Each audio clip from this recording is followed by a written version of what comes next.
Ravi de vous retrouver sur Kati24. Bonsoir et bienvenue à tous dans ce flash d'information. Le Conseil des ministres s'est réuni en session ordinaire ce mercredi 14 décembre 2022 dans sa salle de délibération au Palais de Koulouba sous la présidence du colonel Assimi Goïta, président de la transition, chef de l'État. Après l'examen des points inscrits à l'ordre du jour, le Conseil a adopté des projets de texte et attendu des communications au chapitre des mesures législatives et réglementaires. Sur le rapport du ministre de la Justice et des Droits de l'Homme, garde des Sceaux, le Conseil des ministres a adopté un projet de décret portant modification du décret numéro 06-426 PRM du 6 octobre 2006 fixant les modalités d'application de la loi numéro 01-082 du 24 août 2001 relative à l'assistance judiciaire. Sur le rapport du ministre des Transports et des Infrastructures, le Conseil des ministres a adopté un projet de décret fixant le cadre organique de l'inception de l'équipement et des transports. Sur le rapport du ministre de l'Économie et des Finances, le Conseil des ministres a adopté un projet de loi portant un règlement du budget d'État 2019.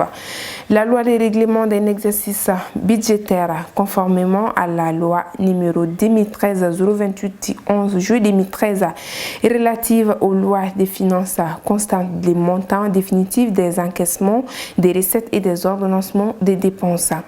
Au chapitre des communications, le ministre d'État, ministre de l'administration territoriale et de la décentralisation, a informé le Conseil des ministres de l'évaluation de la situation des associations, organisations non gouvernementales, fondations et assimilées concernées par la mesure d'interdiction suivant le communiqué numéro 042 du 21 novembre 2022.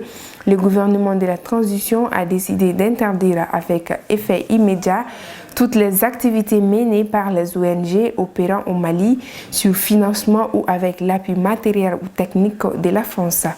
Le décret numéro 2022-07-38 PTRM du 29 novembre 2022 portant interdiction des activités de certaines associations et fondations sur le territoire de la République du Mali confirme les communiqués subvisés en précisant que la mesure concerne notamment les associations nationales ordinaires, les associations signataires d'accords cadres avec l'État, les associations interétrangères, les fondations. Le ministre de l'Industrie et du Commerce a informé le Conseil des ministres de la distinction du Mali comme premier sur les 17 États membres de l'Organisation africaine de la propriété intellectuelle. L'armée a mené des frappes aériennes le samedi 10 décembre dernier contre des positions terroristes dans le Gourmand. Le bilan fait état des nombreux cadres de l'IGS abattus et d'autres blessés.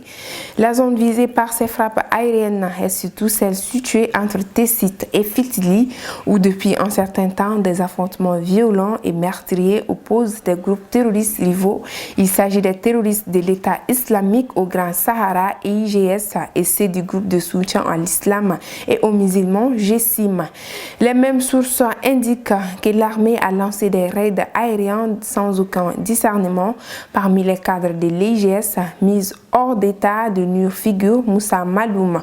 Ces derniers a terrorisé toute la zone de la commune de Ouattaguna, causant toutes sortes d'exactions essentiellement contre les civils. On signale également d'autres cadres de ce groupe terroriste neutralisés.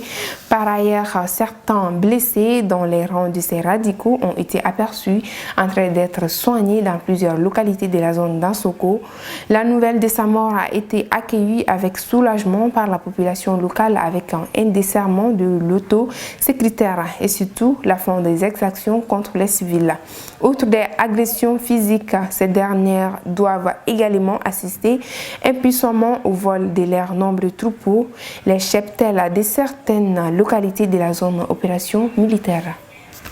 Hors de nos frontières, Sénégal, le journaliste Papa Alé Nianga, remis en liberté.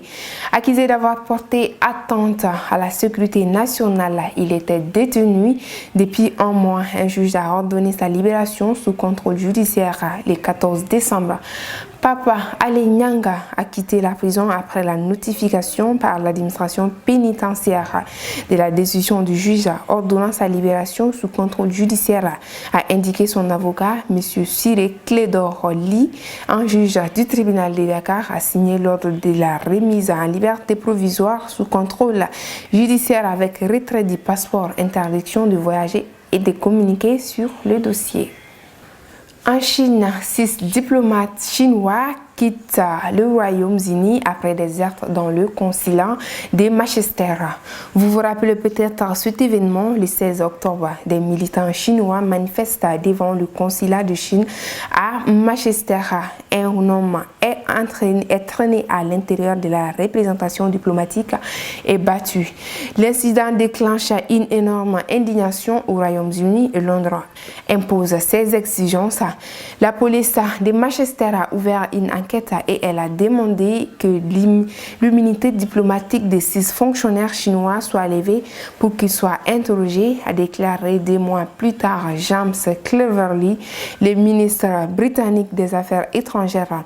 Le gouvernement chinois a maintenant renvoyé du Royaume-Uni ses fonctionnaires, y compris le consul général lui-même. La manifestation des militants chinois pro-démocratie s'était déroulée alors que débutait le congrès du parti communiste chinois à Pékin. La bagarre avait pris fin lorsque la police britannique avait réussi à faire sortir de l'ambassade l'homme agressé par les fonctionnaires chinois. Et voilà, c'est ainsi que s'achève cette édition. Merci à vous de l'avoir suivi. Passez une agréable soirée. À demain.